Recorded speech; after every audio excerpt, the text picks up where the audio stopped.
Hello, my name is Courtland Merkel, and I'm a housing and consumer staff attorney at MVLS. And I wanted to quickly talk to everyone today about some of the consumer law updates from the 2025 session. The Maryland General Assembly has adjourned for the year, and they adjourned on April 7th, passing several consumer-related bills. And I want to quickly talk about a few of those that were enacted during their 90-day session. The first bill I would like to talk about is House Bill 107 and Senate Bill 49. It has to do with automatic referrals. In particular, it requires that automatic renewals be able to be canceled in a cost-effective and timely and easy-to-use manner. The bill also requires that these types of offers and renewals be displayed in specific formats and include the correct information. It also establishes that these types of referrals need to be in compliance with these types of regulations. And it declares that any violations of these regulations would be and of this act would be considered unfair, abusive, and deceptive trade practices. That's a big one. Another big one is House Bill 268. It relates to hospital financial assistance and debt collection policies. Specifically, it specifies a percentage by which hospitals must reduce patients' out-of-pocket expenses under certain circumstances. It adds a notice requirement regarding financial assistance, and it prohibits hospitals from filing a civil action to collect a debt that is an amount over $500.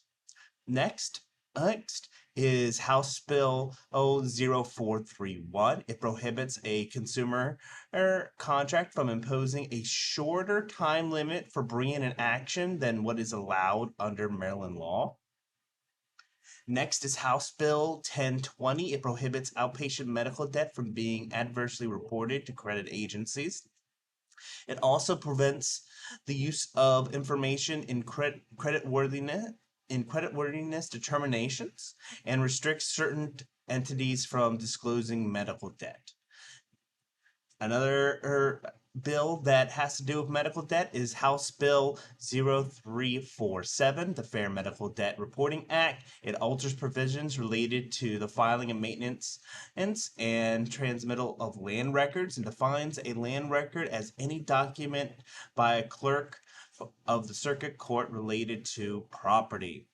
Finally, regrettably, House Bill 1294 passed, the Earned Wage and Access Modernization Act. This bill legalizes payday loans, and it provides a bunch of backdoor methods for these types of loans to increase the overall percentage of possible interest that would be applied to these loans. For those who don't know,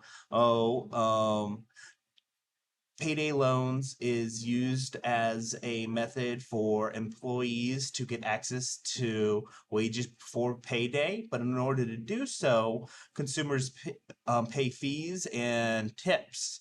And regrettably, this bill opens up the way for payday companies to increase the amount of fees and interest related to those fees.